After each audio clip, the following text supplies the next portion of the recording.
Magandang araw mga Repa Pips. Wala nang paligo-ligo pa. Medyo nadali ako ng pag-upload kasi medyo may mga inayos. Anyway, mga parang gago moments 26 to 30. Parang gago moments number 26. Napapansin nyo to sa mga tao, no? Syempre, karamihan sa mga lalaki. Bakit kaya may mga tao na yung halimbawa, first time mo na na-meet, no?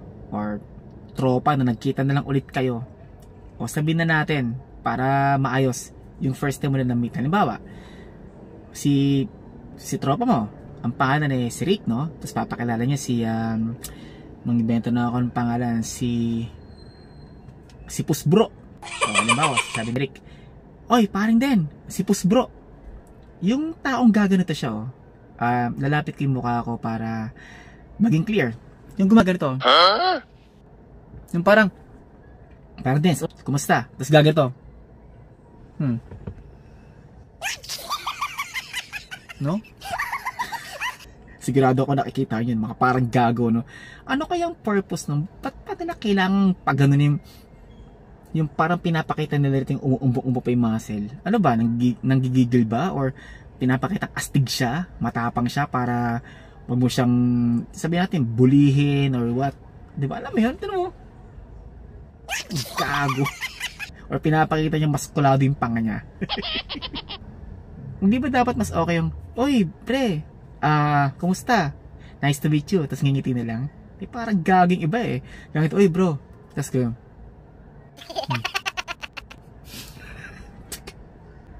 ito naman, parang gago, number 27. Hindi ko nilalata. Pero, kasi may na-encounter akong actually, hindi naman siya mechanic. Siguro, sabi na natin electrician na rin na may alam sa accessories, no? Ulitin ko, hindi ko nilalat. Kahit sa mekaniko nakikita ko rin to eh. Bakit kailangan pa nilang gawin yun or magpanggap na para silang hirap na hirap baklasin or tanggalin yung tornilyo? Samantalang, eto base to sa experience ko. Kasi may pinapagawa ko. Hindi ko na lang sasabihin kung anong pesa yun syempre. Basta magpapalagay ako ng accessory. Yung sa may tornilyo, alam ko naman yun na maluwag lang yun. Or hindi maluwag. Madaling tanggalin. Yung gumaganito po siya.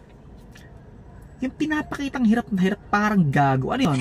Para bigyan siya ng tip pagkatapos ng trabaho. Samantalang alam ko naman, kaya tuloy ako, abang pinapanood ko siya, sabi ko, OA naman ito.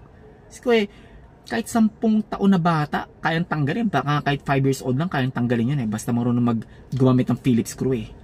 Talagang gumagano'n pa yun. Di ba dapat mas okay pa yung gawin niya na maayos yung trabaho niya, and then kapag natuwa yung customer, bibigyan siya ng tip. Nice. Eh dahil dun sa ginawa niya na para siyang gago, hindi ko na siya binigyan. Pagkatapos nung trabaho, although maayos naman yung pag-aagawa niya, kaya na kasi nabad trip ako sa tornilyong dali-dali tanggalin tsaka higpitan eh. Ito naman, parang gago, number 28. Hindi ko nilalata, still syempre. Mapunta naman tayo sa mga medyo mataas na yung profesyon, no? Sa mga doktor. Hindi ko nilalahat Imagine niyo, ito base rin sa experience ko. Nakita ko kasi may edad yung pasyente. Hindi ba dapat gentle sa patient, di ba? Halimbawa, oh yes, nay, ano pong sakit nila? Syempre, normally, sa mga may edad, mahina ang pandinig, di ba? Let's face it, lahat tayo tatanda, no? To kasi po, ganito yung sakit ko. Yung doktor sasagot, ano po, nay? Opo, no? Yan po bang sakit nyo? Ano pa nararamdaman nyo? Dok, ano po kasi? Ano pa? Hindi ba dapat kalmado ka lang? Yes po, nay. Ano pa pong sakit nila? Oo, kasi syempre magte-take the notes ka para malaman mo kung anong gamot bibigay ni doc, di ba? O ni doktor, or kung ano mang tawag dito, ano mang linya niya or expertise niya, like sa heart or sa internist or what, di ba? Opo, nay, ano pa po? Yung doktor ko nakikita ng iba. Ano po, nay? Ano pa po? Das war ein Befehl! Oo, sige, nararamdaman nyo to. Oo, ano pa? Baka mamaya kasi yung ibang senior citizen is mataranta sa sobrang taas ng boses ng doktor meron siyang sakit na hindi masabi. Diba? Siyempre, baka isipin, uy, si Doc, ano ba yun? Tinataasan ako ng boses. Hanggang sa nablangko. May sakit siyang hindi nasabi ngayon. Kulang yung gamot. So, sayang yung pag-visit ni patient kay doktor. Hindi ko nilalahat ha, pero parang gago yung ganun no? Number 29 na mga parang gago moments. Ito, lininamin ko lang ulit. Hindi ko nilalahat. Bakit may iba tayong mga kababayan na pag may kasamang foreigner, no? Halimbawa, sa pagkain or sa kainan. Kasi ito na-experience ko to sa fast food, no? Pinay syempre. Ngayon ganito, nakita ko na lang kasi sa McDo, hindi ko na sasabihin ko sa branch, okay?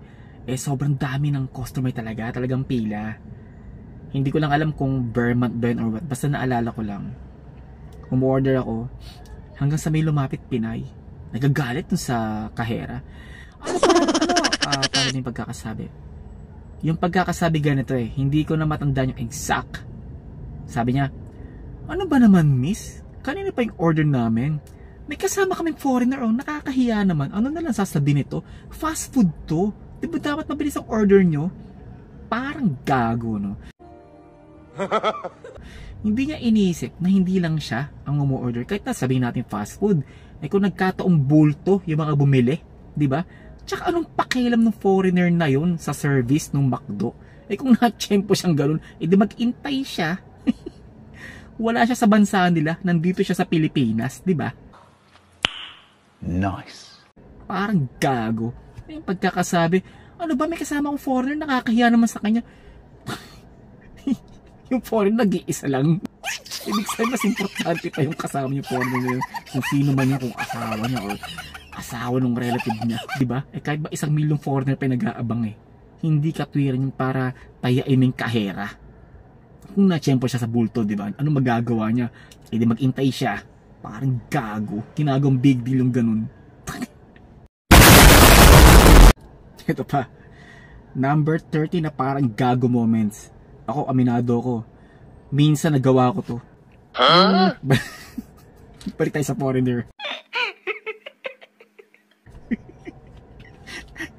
Siyempre, di ba, iba-ibang accent yan, di ba? May America, may British.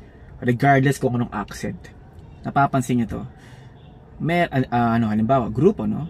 Mga relative or kaibigan na isang foreigner. Siyempre, minsan, hindi naman lahat magagaling sa English. Ako, aminado ako. Hindi ako perfect sa English. And so what? Importante kahit paano makarespond ka. Pag di maintindihan, ipaulit mo. Diba? Tama. Yung iba kasi natin na kababayan is nagpapanggap, no? Aminado ako, nagagawa ko rin to. Minsan, or dati. Yung may accent na hindi maintindihan, basta pag nakita mong tumawa yung foreigner, tatawa ka na rin. O tatawa na rin kung sino man yung gumagawa nun, kahit hindi nyo naintindihan yung sinabi. Halimbawa, ako yung foreigner, no? May sinabi ako, you know what? Last time, tapos makikitawa yung iba na Pinoy. Parang gago kahit di naman nila naintindihan.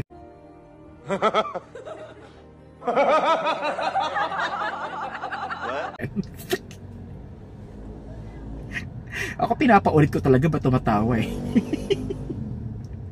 Pero pag hindi kasi parang nung dating ginawa ko yung tumatawa ako kahit hindi ko naintindihan, nagilito ko para akong gago So ganun mga Repa Pips tsaka mga Repa Pips, pag meron kang hindi maintindihan, paulit nyo, okay lang naman yun.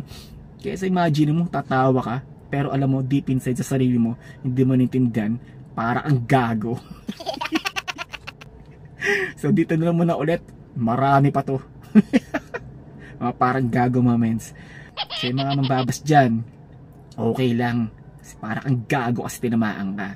Kasi mga medyo natetempt na, yung natutokso na sumagot na sumusobra na to, tinamaan ako ron or kahit hindi ka tinamaan, naisipan mo na mag-comment, parang ang gago.